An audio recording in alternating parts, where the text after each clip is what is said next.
बदलेगा, बदलेगा किस्मत का लेखा, किस्मत का लेखा, किस्मत का लेखा, किस्मत का लेखा।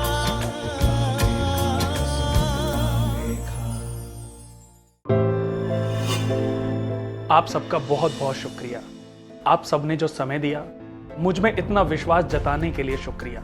आपके विश्वास को कायम रखूंगा।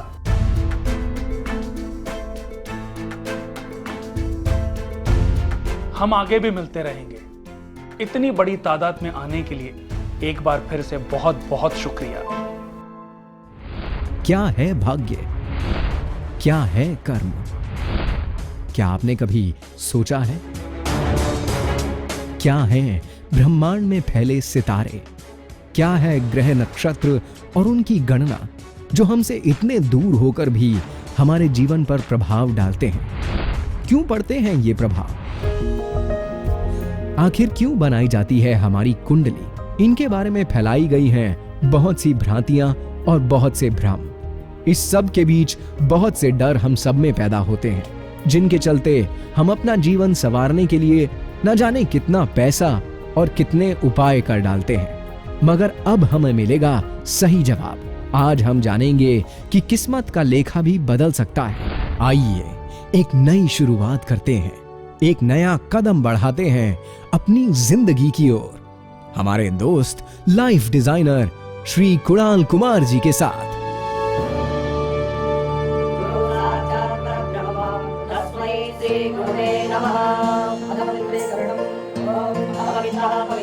कुणाल जी हमारे समाज में से अंधविश्वास को दूर कर रहे हैं और वो वास्तुशास्त्र के एक सरल नियम द्वारा बहुत ही प्रभावित करने योग्य उपाय बताते हैं।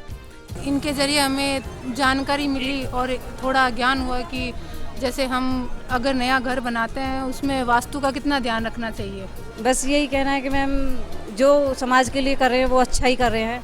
अच्छा है, इसके ऐसे ही करते रहें तो समाज का भविष्य का कल्याण हो जाएगा।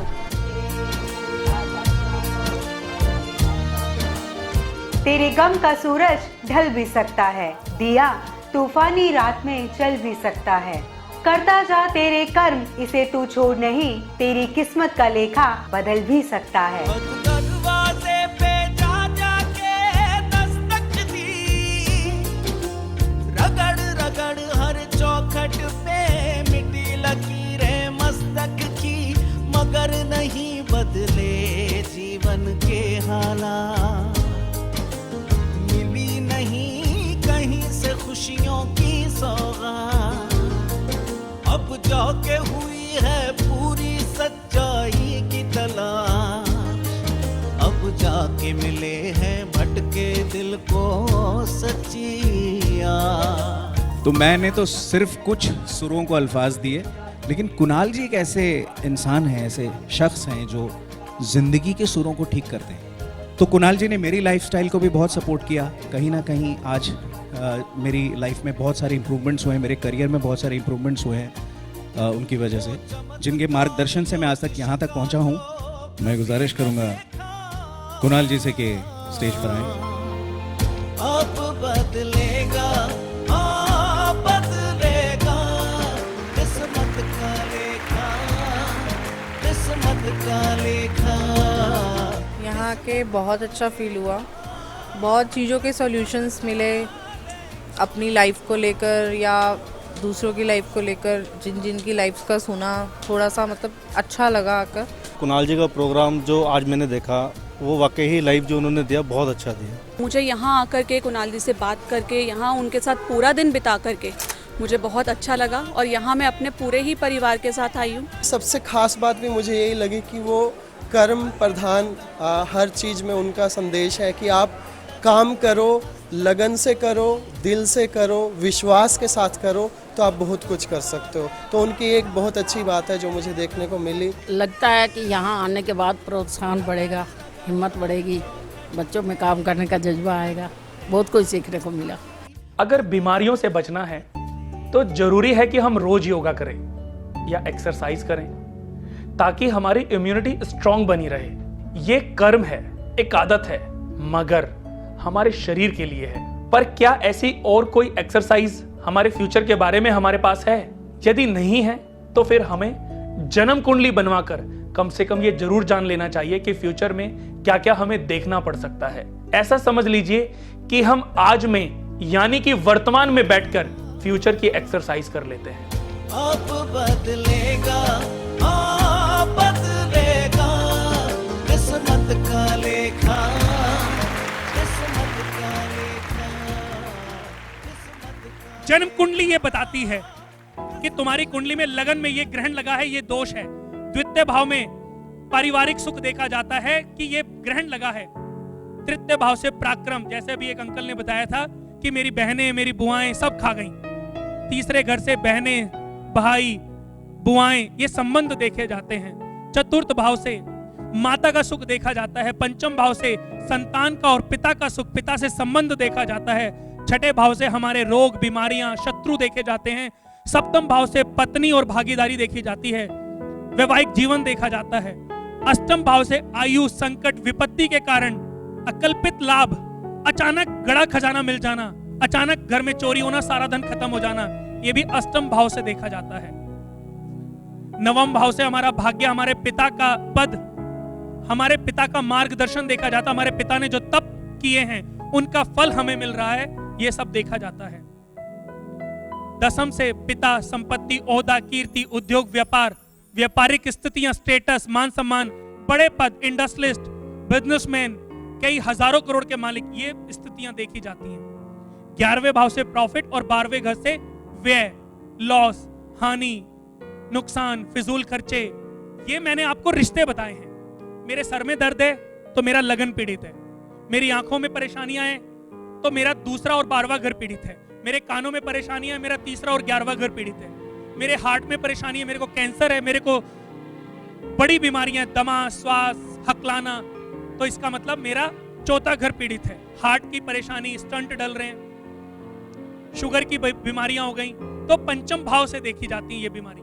छठे भाव से व्यक्ति की बीमारियां, लंबी बीमारियां देखी जाती हैं। सप्तम भाव से गुप्तांग, कंसीविंग, अष्टम भाव से आयु और कमर, वस्ती, यूरिन संबंधी प्रॉब्लम, सेक्सुअल प्रॉब्लम देखी जाती है। नवम भाव से जोड़ों में दर्द देखा जाता है, नसों की परेशानी देखी जाती है। दसम से हड्डियों और बैक, रीढ़ की हड्डी की परेशानी देखी जाती है। 11वें घर से घुटने देखे जाते हैं, मेजर जॉइंट पेन देखे जाते हैं। और 12वें घर से हमारे तलवे देखे जाते हैं। लगन के कारक हैं सूर्य ग्रह, द्वितीय के कारक हैं बृहस्पति ग्रह, तृतीय के कारक हैं मंगल, चतुर्थ के कारक हैं चंद्रमा और बुध, पंचम के कारक हैं बृहस्पति, छठे घर के कारक हैं मंगल और शनि, सप्तम के कारक हैं शुक्र, अष्टम के कारक हैं शनि, नवम के कारक हैं बृहस्पति और सूर्य, दसम के कारक हैं सूर्य, बुध, बृहस्पति और शनि। 11वें घर के कारक हैं बृहस्पति और मंगल और सूर्य, 12वें घर के कारक हैं शनि। अब अगर हमें इन चीजों में समस्याएं देख रहे हैं, परेशानियां हैं, तो हमें इन ग्रहों के नेचर को समझ करके उन चीजों को अपने जीवन में लागू करना चाहिए। जैसे मेरी भाइयों से नहीं बनती, मेरे भाई बहन मुझे बहुत परेशान करते हैं, तो मुझे देखना पड़ेगा भाई सुख तृतीय से और 11वें घर से देखा जाता है और उनके कारक ग्रह मंगल है। मंगल मेरे शरीर में मेरा पराक्रम है, तो मैं अपने पराक्रम का मिसयूज ना करूं, दूसरों को उठाने के लिए अपनी ताकत का प्रयोग करूं, दूसरों को बचाने के लिए अपनी ताकत का प्रयोग करूं, किसी को पीटने के लिए नहीं, किसी को मारने के लिए नहीं, किसी के ऊपर अत्याचार करने के लिए अपने पराक्रम का प्रयोग नहीं करना। यही जन्म कुंडली आपको बताती है। चौथे घर के कारक है चंद्रमा और बुध। चंद्रमा हमारा मन, बुध हमारी वाणी। आप किसी के लिए अगर गलत नहीं बोलोगे तो जिंदगी में कभी कोई आपके लिए गलत नहीं बोलेगा। एक समय ऐसा आएगा, आप करते रहो करते रहो करते रहो, सामने वाले को भी एक दिन शर्मिंदगी अनुभव होगी कि मैं कितना इसके साथ बुरा करता हूं और ये फिर भी देखो कितना सीधा सच्चा है। तो दोस्तों, ऐसी ही बातें हैं हमारे कर्मों की। जितने भी लोग यहाँ पर बैठे हैं, मैं जानता हूं कि उनके बहुत सारे सवाल हैं। रोहिणी में मेरा ऑफिस है, रिंग रोड मॉल में। कोई भी व्यक्ति, उसको लगता है कि मैं अगर कुणाल जी से यहाँ पर मिला, मुझे लगता था कि मैं कुंडली दिखा लेता तो मेरे भविष्य कल से बदल जाता। तो मैं आपको विश्वास दिलाता हूं कि जितने भी लोग यहाँ पर बैठे हैं, आप कभी भी, कोई भी आप, क्योंकि देखो स्टाफ है, 50-60 लड़कियां हैं जो जॉब करती हैं, आप उनको बोलोगे जी मैं फ्री में मिलना चाहता हूं, तो शायद वो आपको मना कर दें। पर मैं कहता हूं आप उनसे अपॉइंटमेंट लो। ये सिर्फ यहां पर लोगों की बात कर रहा हूं। मेरे पास आकर के आप मेरे को अपनी चिट देना, आपकी फीस तभी के तभी वापस हो जाएगी, कोई फीस नहीं ली जाएगी। और मैं आपके साथ चाय भी पीऊंगा और आप जो भी समस्या से पीड़ित हैं उसका समाधान भी करूंगा। दोस्तों, बाल्टी जितना नीचे जाती है उतना ही भर के आती है। हमें हर चीज की गहराई में उतरना पड़ता है, तब कहीं जाकर हमें वो ज्ञान मिलता है जिसकी जरूरत हमें असल में है। अगर हम गहराई से ज्योतिष को समझते हैं तो फिर उसकी भ्रांतियां हटने लगती हैं, भ्रम मिटते हैं और ज्ञान की प्राप्ति होती है। जन्म कुंडली भी एक ऐसी ही चीज है, अगर हम उसे एक भविष्य के ज्ञान की तरह से लेंगे तो निश्चित तौर पर हम अपने लिए बहुत सारी काम की बातें और मार्गदर्शन उसमें पाएंगे। नहीं तो बाल्टी कुएं के बाहर ही टंगी रहेगी और प्यासा आदमी कभी भी पानी नहीं पी पाएगा। अब बदलेगा, हाँ बदलेगा, किस्मत का लेखा, किस्मत का लेखा, किस्मत का लेखा।